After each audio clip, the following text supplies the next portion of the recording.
오늘 은혜 받으실 하나님의 말씀을 함께 살펴보도록 하겠습니다. 은혜 받으실 하나님의 말씀은 고린도전서 3장 우리 16절로 23절을 보도록 하겠습니다.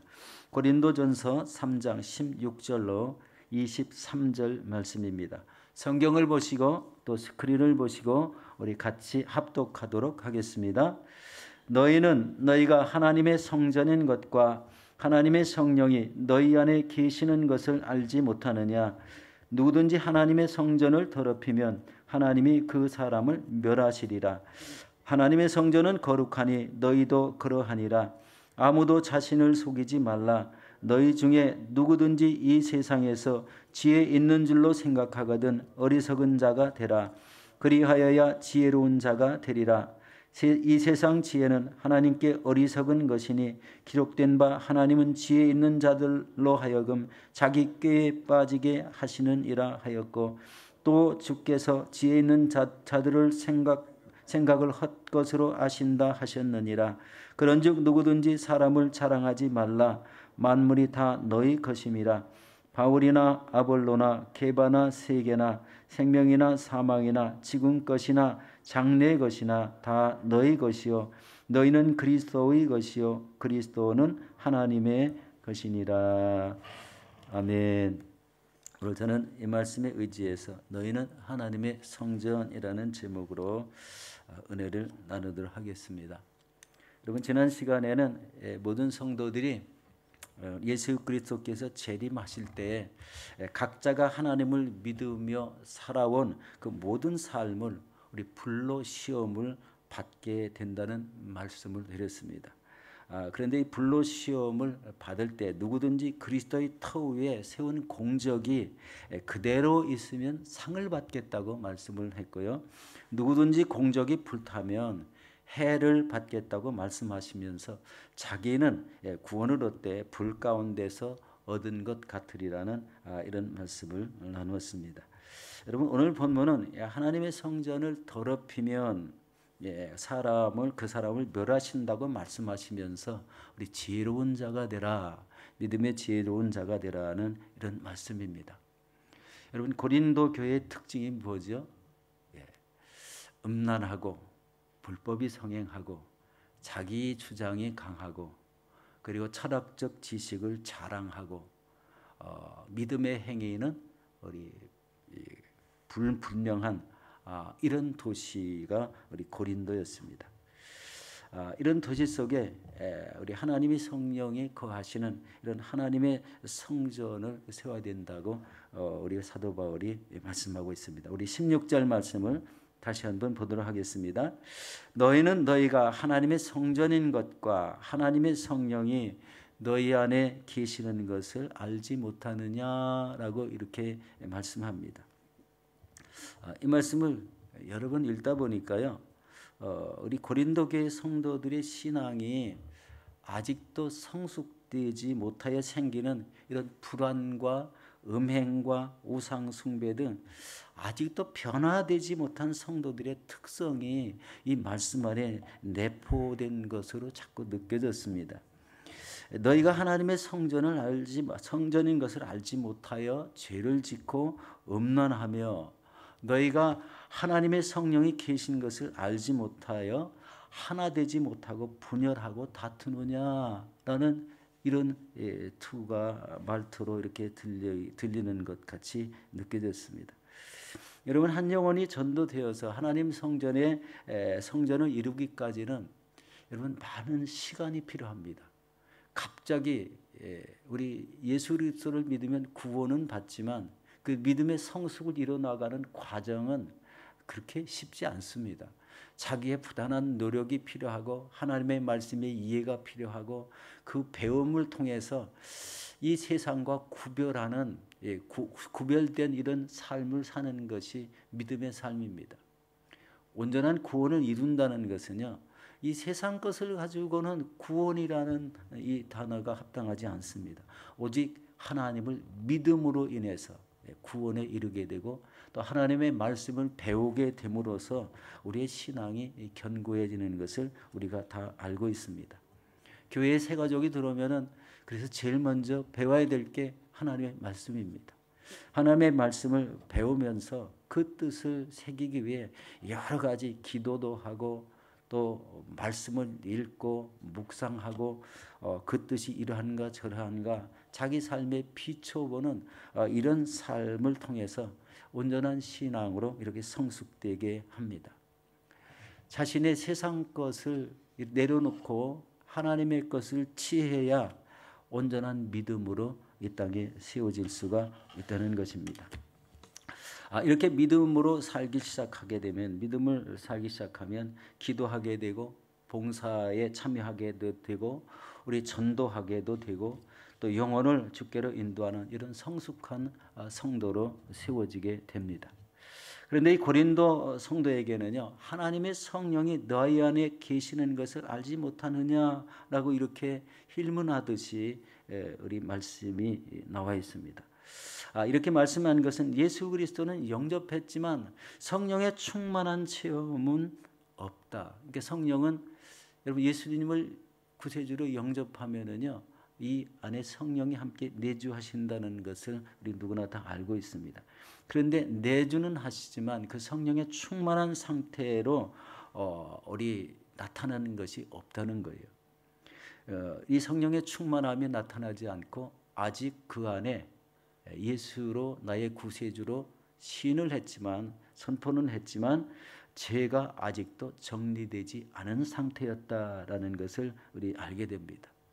여러분, 이때는 교회에서 말씀을 배우고 이 성령 충만한 이런 신앙을 통해서 자기의 신앙을 조금씩 이렇게 영역을 넓히며 세워져야 됩니다.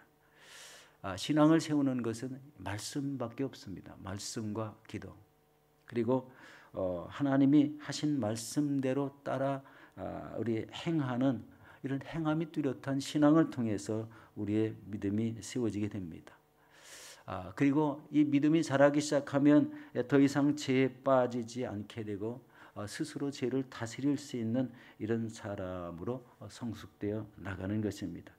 그래서 이 거룩한 하나님의 성전을 이루며 성령의 인도하심을 따라 하나님의 기쁨이 되는 삶을 살아가야 되겠습니다. 우리 두 번째는요, 하나님의 성전인 자신의 몸을 거룩하게 관리해야 됩니다. 우리 17절 말씀에 보면은요, 누구든지 하나님의 성전을 더럽히면 하나님이 그 사람을 멸하시리라. 하나님의 성전은 거룩하니 너희도 그러하니라. 이렇게 말씀합니다. 이 무서운 말이 하나 나오죠. 하나님이 그 사람을 멸하시리라. 하나님의 은혜, 하나님의 성전 이런 것을 더럽히면 그 사람을 멸하시겠다는 이런 말씀입니다. 굉장히 참 어려운 이런 말씀이고 무서운 말입니다. 그럼 멸할 수 있는 대상이 어떤 대상이 될까요? 여러분, 성전을 출입하면서 다양한 은혜를 받는데 성도의 신앙 성숙이 잘 되지 않고 그 중에 하나님에 대한 믿음이 부족한 성도를 통해서 하나님의 거룩을 훼손한다면 멸하시겠다는 겁니다. 하나님의 거룩성을 회복해, 우리 자꾸 거룩성이 우리 몸에 배어져 나와야 되는데 우리 신앙이 연약함으로 인해서 우리 하나님의 거룩성이 훼손된다면 그 사람은 멸하시겠다는 겁니다. 무서운 말이죠.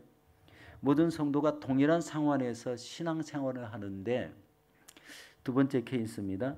분쟁을 일으켜서 교회를 혼란시키고 하나님의 영광을 짓밟는 이런 사람이 있다면 그 사람을 멸하시겠다는 겁니다.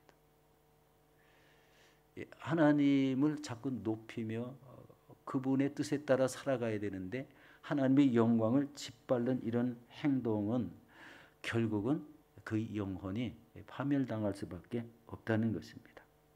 거룩한 성전은 더럽혔기 때문에 그렇죠. 세 번째 특성은요, 여러분, 교회 내에서 이 거짓 교사들이나 우리 고린도 교회에 이런 거짓 교사들, 거짓을 선동하는 이런 사람들이 많이 있었다고 합니다. 그런데 이렇게 행하는 그 사람들은 그들의 죄값대로 그대로 죽게 내버려 둔다는 이런 말씀도 있습니다.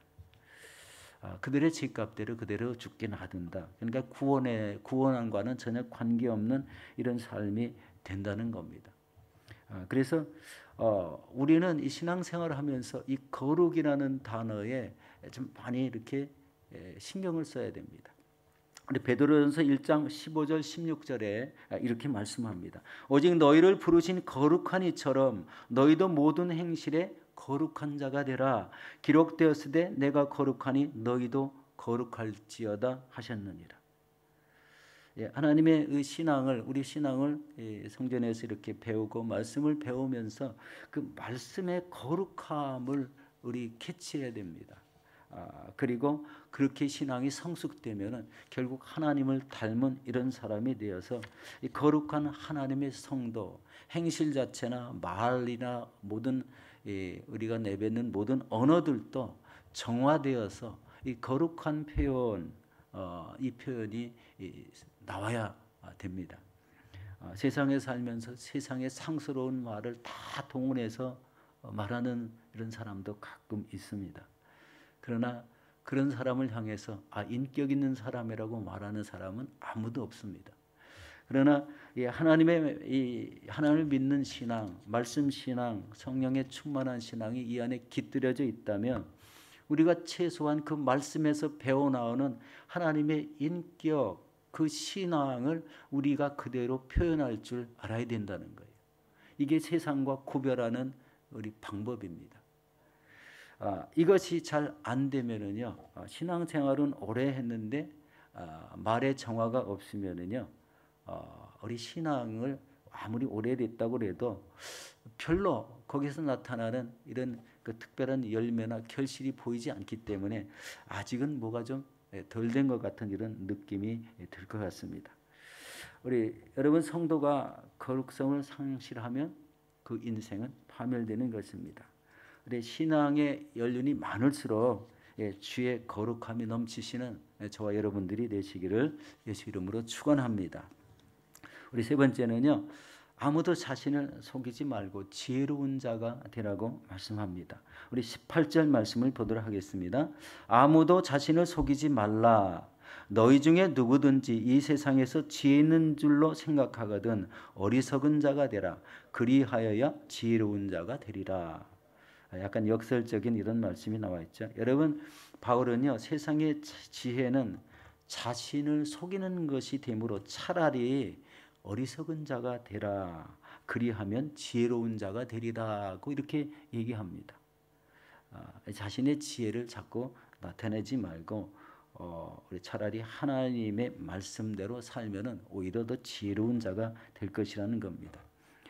이 세상의 지혜는요, 자신을 속이는 것이 된다. 차라리 어리석은 자가 되라. 이 말씀은 고린도 성도 중에 어떤 사람은 자기가 가진 지식으로 구원을 받을 수 있을까라는 이런 생각까지 하는 사람들이 의외로 많이 있었다는 거예요. 자신의 그 철학적 지식이 많으면 그 지식을 통해서 구원을 받을 수 있겠다라는 이런 생각을 가진 사람도 있었다는 겁니다. 그래서 이런 것들이 뭡니까? 자신을 속이는 거잖아요. 세상적 지혜가 우리 사람을 구원에 이를 수 없습니다. 예수 그리스도를 믿고 하나님을 믿을 때 우리에게 구원이 임하는 거지 자기가 가진 지혜가 높다고 해서 구원이 임하는 것은 아닙니다. 믿음으로 구원을 받는 것이고 세상적인 지혜로는 구원과는 전혀 관계가 없습니다. 바로 이런 것이 자기의 꾀에 빠지는 사람이라는 거예요. 자기 꾀에 자기가 빠져서 자기의 모든 삶을 헛되게 만드는 이런 사람이 된다는 거예요.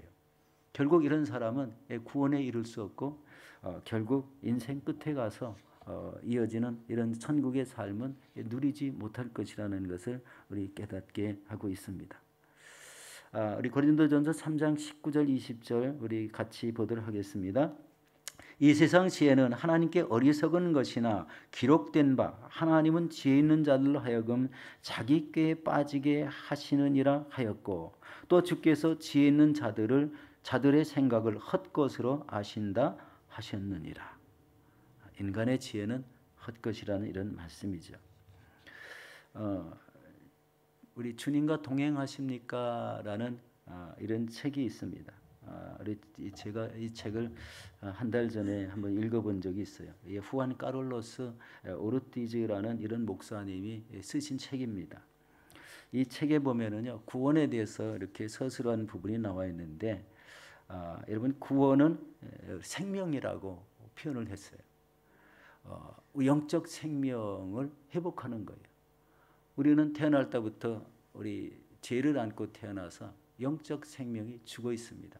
그런데 예수 그리스도를 믿으면 그 구원이 생명으로 다시 회복되는 이런 모습이잖아요.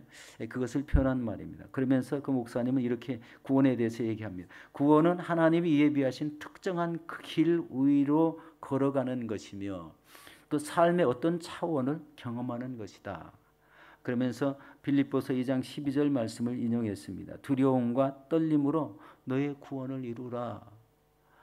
너무 쉽게 생각하지 말고 세상의 지식이 어떠한가를 자랑하지 말고 구원과 떨림으로 구원을 이루어 나가라는 그런 말씀입니다. 여러분, 구원을 이룬다는 것은요, 이미 구원을 받은 자로 산다는 것이고 또 이미 구원을 받은 삶을 살아간다는 것입니다. 그것은 매일매일의 삶 속에서 구원의 사실을 경험하는 것이다 라고 이렇게 이 목사님이 말씀을 한 글을 읽어봤습니다. 이 말씀을 깊이 생각해 보니까요, 참 이 말씀이요, 우리 구원을 받은 삶을 이미 우리가 살아가고 있는데 그 말씀에 우리 집중해서 그 구원의 길을 이루며 나가라는 이런 말씀입니다. 우리에게 하나님이 주신 이런 참된 은혜가 있다면 죽을 수밖에 없는 영혼이 구원받아서 우리 천국 백성이 되게 하는 건데, 천국 백성이 되는 길은요, 하나님 나라에 갈 때까지 그 믿음이 하나님의 말씀으로 굳건하게 되고 또 예수 그리스도를 소망하는 그 믿음이 우리 온전해야 우리 구원을 이루게 된다는 것입니다.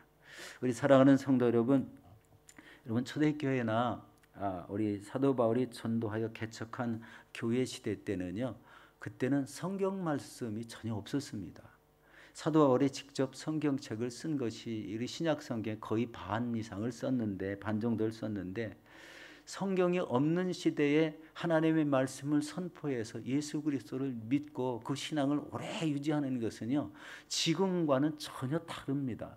그런데 이 단에서 선포하는 우리 목회자들의 하나님의 말씀을 받은 말씀을 선포할 때 그 말씀을 그대로 믿어서 우리 구원에 이르렀다는 것은 그 믿음이 훨씬 그 당시에 좋았다는 것을 깨닫게 됩니다. 우리는요, 이 시대의 성경을 많이 읽어도 이 성경이 자기와는 무슨 상관이냐고 이렇게 하면서 구원과는 전혀 멀어지는 이런 사람도 있어요. 성경을 읽었어도 구원을 얻지 못하는 사람이 있다는 겁니다. 여러분, 이런 시대 속에 적극적으로 하나님의 말씀과 그 뜻대로 살아가시기를 바랍니다. 그리고 우리가 해야 될 것은 이 복음을 전하는 이 전도의 삶, 영혼 구원의 삶에 힘쓰셔서 하나님 성전을 세워나가시는 이런 저와 여러분들이 되시기를 예수 이름으로 축원합니다.